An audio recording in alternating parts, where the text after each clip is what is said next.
Welcome back, everyone. It's been 11 days and there's still no sign of Curtis Wilson. That's why Lieutenant Mary Huggins and Lieutenant Carl Carter are joining me in studio for this week's segment of Crime Stoppers from West Point Police Department.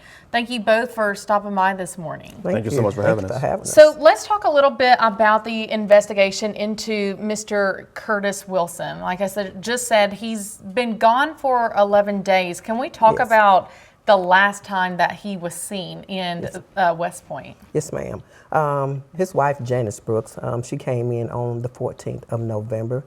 She stated that her and her husband were last seen together at Walmart there in West Point.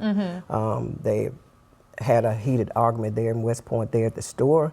From there, he got into the vehicle with someone else, and she left, and they had not spoken since then. Yes.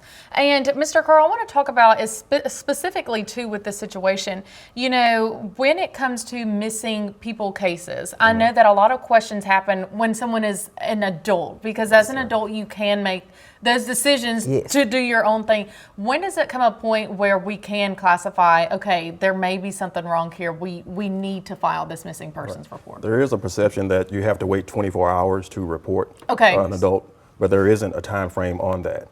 We ask that if you suspect there's any wrongdoing, or if that person's welfare is in danger, or if there's a concern for their welfare, that you report it immediately and don't wait, and just give us time to do what we can to try to locate that person for you. Yes.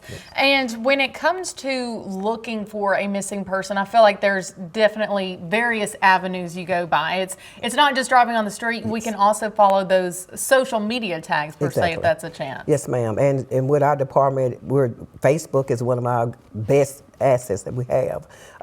Putting them out there on Facebook, getting the information to the public, and it gets it out to everyone in every area.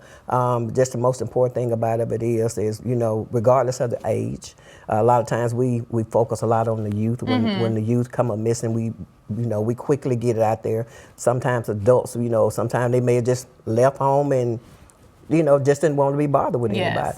And our elderly, we just look more special to them, and when they come up missing, we put a bigger focus on that also. Yes. So it's just that the social media and everything, it's a good tool for us. And you can see a picture right there of Mr. Curtis. So I have in some notes, he was last seen wearing a white Nike t-shirt, navy blue and green pajama pants, a white cap, and then a black coat and sneakers. Obviously, he may not be in that, but those can also help you or the public identify this may be Mr. Curtis, correct? Correct. All right, guys, and I also want to talk about, while we have time, the West Point Police Department is looking to give back this holiday season, and you guys are gearing up for a Christmas bike drive. I was telling you guys, I don't really feel like you see much of these very often, so tell us a little bit about the details. Okay. Yes, we are conducting a bike drive.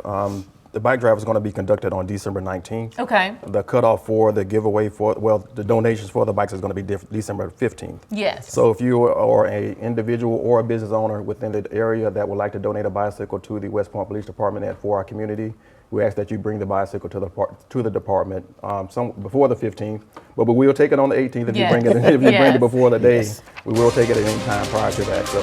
And then also, we want them to be new bikes. New bikes. Age range 5 to 12 years old. 5 to 12. All right, everyone. You can get all that information also on their Facebook page. Thank you guys so much for stopping by. Again, if you have any information on Mr. Curtis Wilson, contact West Point PD. We'll be right back.